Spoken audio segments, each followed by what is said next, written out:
इस्लाम से पहले अरब में कौन रहता था? तो चलिए शुरू करते हैं। मेरे दोस्तों, ये है सऊदी अरेबिया, इस्लाम की सबसे मुकद्दस और अगर ऐतिहासिक तौर पर देखा जाए तो सबसे अहम जगह। मगर क्या आप लोगों ने कभी सोचा कि अगर आज से 1450 या 1500 साल पीछे जाकर देखा जाए तो ये पूरा इलाका कैसा हुआ करता था या कैसा दिखा करता था? मतलब ये कि मुसलमानों के जो आखिरी पैगंबर थे, मतलब कि हजरते मोहम्मद मुस्तफ़ा सल्लल्लाहु ताला अलैहि वसल्लम, उनसे पहले का ये सऊदी अरेबिया या फिर पूरा ये जो अरब वर्ल्ड है, ये कैसा हुआ करता था? यहाँ के रहने वाले लोग किसकी इबादत मतलब की पूजा किया करते थे और किन रस्मों रिवाज को फॉलो किया करते थे? प्री इस्लामिक अरब वर्ल्ड से जुड़े हुए इस तरह के सवाल तो बहुत सारे हैं और इन सभी के जवाब हमको उसी वक्त मिल सकते हैं जब हम थोड़ा बहुत नहीं बल्कि इतिहास में कुछ ज्यादा ही पीछे जाएंगे। इतना ज्यादा पीछे कि जब इस दुनिया में दुनिया के पहले इंसान की एंट्री हुई। मुस्लिम हिस्ट्री के हिसाब से देखा जाए तो हमारी इस दुनिया के पहले इंसान का नाम हजरत आदम अलैहिस्सलाम था, जो मुसलमानों के नजदीक एक पैगंबर भी हैं। और ये वही हजरत आदम हैं कि जिनको यहूदी और ईसाइयों में एडम के नाम से याद किया जाता है। इस्लामिक लिटरेचर क्लियरली ये बताता है कि हजरत आदम अलैहिस्सलाम जो कि एक पैगंबर थे, तो जाहिर सी बात है खुद तो एक खुदा की इबादत किया ही करते थे, एक ही गॉड पर यकीन किया करते थे और साथ ही साथ उनकी जो औलादें थीं वो भी एक ही खुदा की इबादत किया करती थी, बल्कि अगली कई सदियों तक वो इसी चीज को ही फॉलो करती रही थी। मगर सैकड़ों साल के बाद एक बड़ा बदलाव उस वक्त आया कि जब पैगंबर हजरत नूह का दौर आया। बिल्कुल हजरत आदम की तरह ही नूह अलैहिस्सलाम को भी इस्लाम के साथ साथ जो यहूदी और ईसाई रिलीजन है उसमें भी काफी रिस्पेक्ट दी जाती है और काफी अहमियत दी जाती है। याद रहे कि ये वही मशहूर पैगंबर हैं कि जिनके दौर में खुदा की तरफ से एक अजाब के तौर पर दुनिया में खतरनाक तूफान आया था और उस खतरनाक तूफान से अपने चंद फॉलोअर्स को बचाने की खातिर इन्होंने खुदा के हुक्म पर एक कश्ती भी तैयार की थी।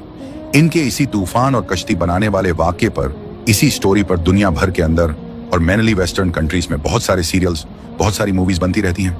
मुद्दे की बात यह है कि इस्लामिक पर्सपेक्टिव से इन्हीं पैगंबर के दौर में इतिहास में पहली बार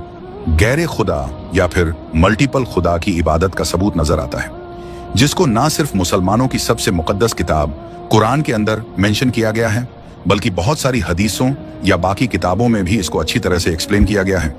मामला कुछ यूं बयान किया जाता है कि उस दौर में कुछ बहुत ज्यादा नेक लोग हुआ करते थे,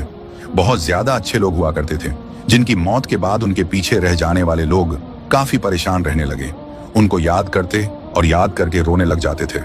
ऐसे हालात में ही शैतान ने उन लोगों को मशवरा दिया कि तुम्हारे लिए बेहतर होगा कि क्यों ना तुम उन लोगों की याद में उनके स्टैचूज बनाओ। उन लोगों ने इस चीज पर अमल किया, उनके स्टैचूज बनाए। पहले तो ये सिर्फ एक मेमोरी के तौर पर थे, मगर वक्त के साथ ही फिर इन लोगों ने उन स्टैचूज की इबादत करनी भी शुरू कर दी थी। अब अगर खास तौर से बात की जाए अरब वर्ल्ड की, और उसमें भी फोकस अरब के उस खास इलाके पर किया जाए कि जहां पर मक्का, मदीना, ताइफ जैसे शहर मौजूद हैं, या जहां पर आज सऊदी अरेबिया नाम का देश बसता है, तो उसके लिए तो हमको पैगंबर हजरत इब्राहिम अलैहिस्सलाम के ऊपर नजर डालनी पड़ेगी। ये वही पैगंबर हजरत इब्राहिम अलैहिस्सलाम हैं कि जिनको यहूदियों और ईसाइयों में या बाकी वेस्टर्न वर्ल्ड के लोगों में अब्राहम के नाम से जाना और पहचाना जाता है। इनका नाम आप हमेशा अच्छी तरह से याद रखें, क्योंकि चाहे इस्लाम हो, यहूदियत हो, ईसाइयत हो, इन तीनों ही रिलीजन्स के अंदर पैगंबर हजरत इब्राहिम अलैहिस्सलाम को हद से ज्यादा अहमियत दी जाती है। दी भी क्यों ना जाए, क्योंकि इन तीनों की ही जो ऐतिहासिक जड़ें हैं वो ऊपर जाकर इन्हीं से जुड़ जाती हैं।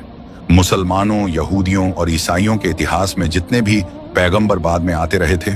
वो इन्हीं हजरत इब्राहिम की औलादों में पैदा होते रहे थे। इसीलिए आप लोगों ने नोट किया होगा कि आज के दौर में भी जब अमेरिकी राष्ट्रपति डोनाल्ड ट्रंप ने अरब देशों और इजराइल के बीच एक डील कराने की कोशिश की, मतलब नॉर्मलाइजेशन कराने की कोशिश की, तो उस डील को भी अब्राहमिक अकॉर्ड का नाम दिया। ये अब्राहमिक अकॉर्ड दरअसल इन्हीं पैगंबर हजरत इब्राहिम के नाम पर है, क्योंकि इससे ये मैसेज देने की कोशिश की गई थी कि तमाम अरब लोग और जो इजराइल में रहने वाले यहूदी हैं वो दरअसल एक दूसरे के कजिन हैं, क्योंकि हजरत इब्राहिम की एक औलाद से अरब लोग हैं जबकि दूसरी औलाद से इजरायली लोग हैं। अब इन हजरत इब्राहिम अलैहिस्सलाम का एग्जैक्टली दौर कौन सा था, इसको लेकर अभी तक भी कुछ खास क्लैरिटी नहीं है, मगर तीनों ही रिलीजन्स के अंदर जो उनसे रिलेटेड बहुत सारी इंफॉर्मेशन पाई जाती है उसको एक जगह पर इकट्ठा करके और बाकी भी बहुत सारी रिसर्च करने के बाद मॉडर्न हिस्टोरियंस और आर्कियोलॉजिस्ट ने जो एक अंदाजा लगाने की कोशिश की है उसमें यह बताया गया है कि शायद इनका दौर 2000 से लेकर 1700 BC के बीच में रहा होगा। मतलब ये कि पैगंबर हजरत